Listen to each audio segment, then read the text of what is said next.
fish in the market and eat whatever I want. Why must I kill?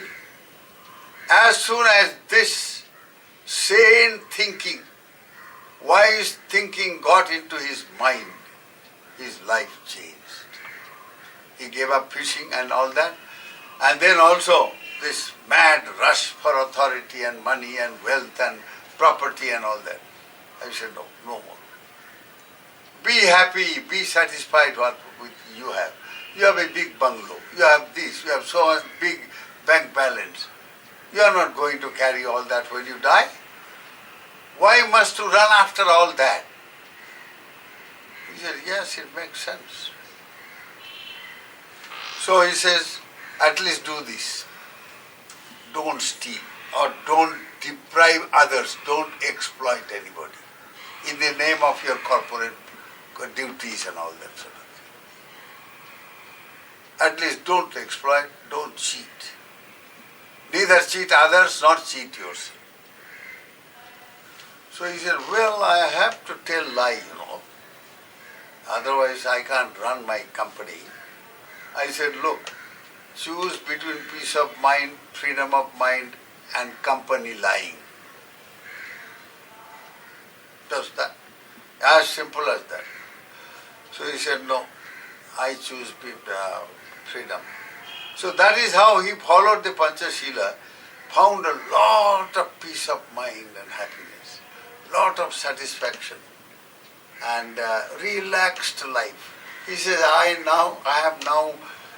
live a life, he says, just loose. I am loose everywhere. Relaxed and loose. I am no more tensed up and heated up all the time, overheated. No. Then I say, okay, meditate. Do one thing, concentrate on your breath. He said, how? He says, you breathe in and breathe out all the time. This is an involuntary action, you can't help it. If you don't breathe, you just die. That is the end of life. If you don't want to die, well, you breathe. But breathe meaningfully this time. You have been breathing from the time that you are born. This time do it meaningfully with a purpose. The purpose is calm down the mind.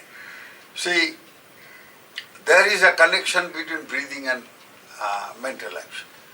If your mind is very unwholesome, if you are angry, if you are tensed up, your breath also becomes disturbed. So if you focus your mind on breathing and develop mindfulness, breathing itself is not the end. But by being mindful of the breathing process, you breathe in, breathe out. Okay? Now see it in the form of emotion. As you breathe in, your abdomen expands. Breathe out, it contracts. So it creates the rise and fall feeling. Movement, as you breathe in, there is the rise movement of the abdomen. As you breathe out, there is the fall.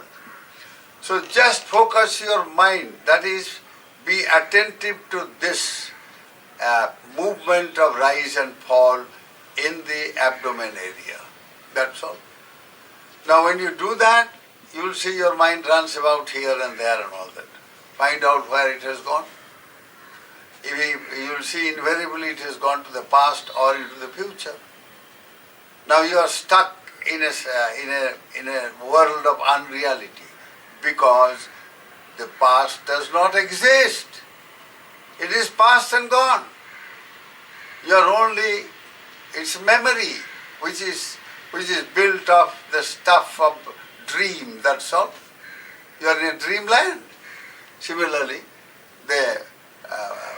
about future, or if you are concocting all kinds of plans in the present, then also his mind is not in a state of peace. So now, remain in the present, which means just see this rise and fall. Keep on doing, the mind will become calm, and as it becomes calm, it becomes more concentrated.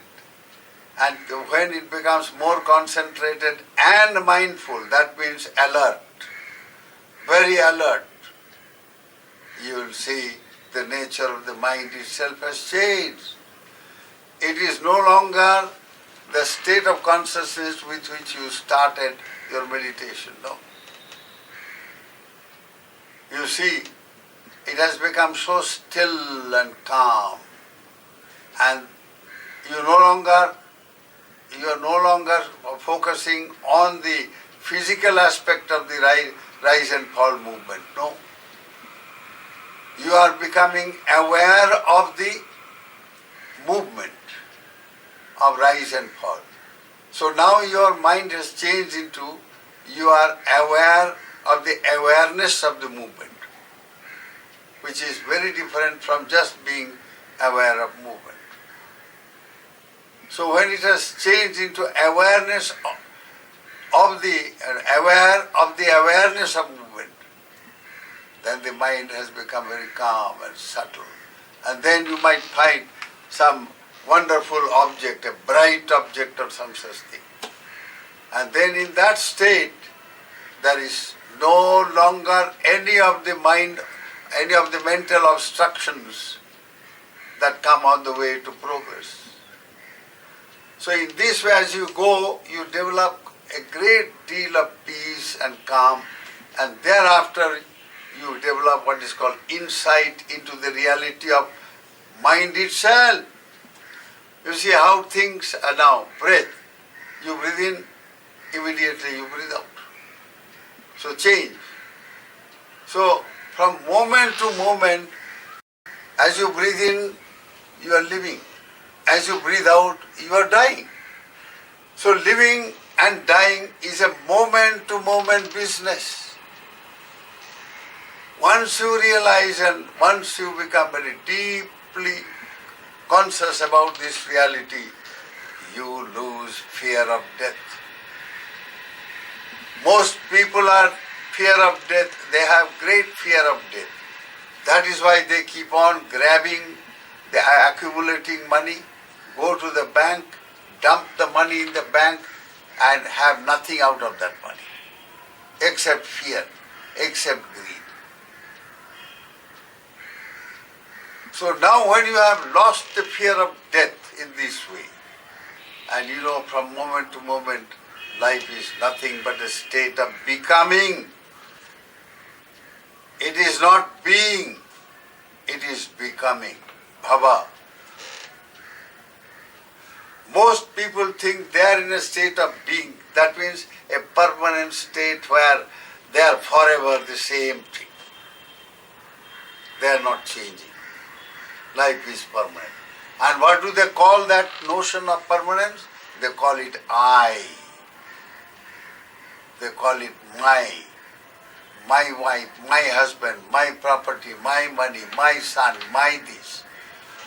This myness and I-ness is a big, you see, delusion, which comes from not knowing that from moment to moment we are changing. This is true not only of, let's say, just one factor, this breathing. Doctors will tell you that every cell of your body, there are billions and billions of cells that constitute your body. Now, these cells are dying in hundreds and thousands and billions every moment. And then, as they die, they are being replaced. The heart is a very big pump. It pumps the blood, and the blood goes into every cell and replaces the dead one with a new one. And the new one has a very short life. It comes, is there for a second, and then it dies. So from moment to moment, every cell is dying. If that were not to be the case, you won't need to eat. And if you don't need to eat, why? There is no need to struggle anymore in life. But there is need to eat. And therefore the struggle in life. And why? This non-understanding of the reality of impermanence. Once we deeply understand and we are convinced that everything is changing, then we have the capacity to become dispassionate and impartial to everything. Then we develop a kind of detached attitude, an unattached attitude. While we use things, while we do things, we do it with a spirit of unattachment or in a detached way, dispassionate way. Once you do that, a big chunk of your ego gets dissolved. A big chunk of your greed gets dissolved. Big chunk of your hate, anger, all these emotions get dissolved. And worse still, delusion of I-ness and my-ness. So when this thing happens, through the mental training the mind in a certain manner, by developing the mind through the meditation, that's wonderful. So when this gentleman understood this, his whole life changed. So here you can see the three-step development of willpower, of power. Karma as a power. First, karma as will. So this gentleman, as a will, he wanted to succeed. He got whatever he wanted and all that. Then he discovered that his willpower is going wild by too much of greed and all that. So he brought anything, some moral element into his life, into his lifestyle. And then even that did not work, because he knew that with moral, by introduction of moral power, you live a very wholesome life and you can, upon death, you can go to heavens. He believed in heavens anyway. And you can go to heavens and all that sort of thing, but nothing more. And heaven also, after all, it has a beginning, therefore it has an end. So somehow, you'll have, where you are born, you'll have to die also. So even that sublime and very lofty life comes to an end. Everything is impermanent. Once you know that very deeply, then you know samsaric existence, worldly existence, is basically unsatisfactory. Dukkha, that is the word. Dukkha simply does not mean pain and suffering, physically, mentally. No. It is a subjection to recurring existence. Again and again we are born. Again and again we die. Again and again we are reborn. Endless cycles of birth and death. That is called samsara, wandering into the wilderness of worldly existence.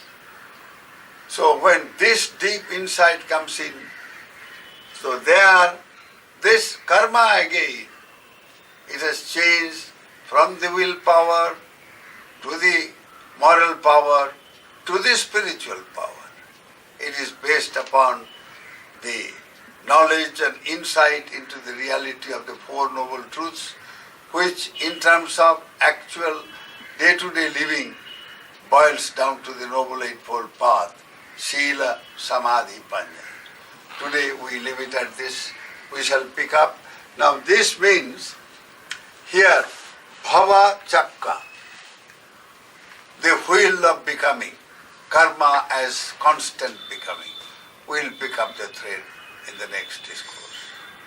May the grace of Bhagavan Buddha surround your lives with wisdom, with happiness. May you all be happy and well.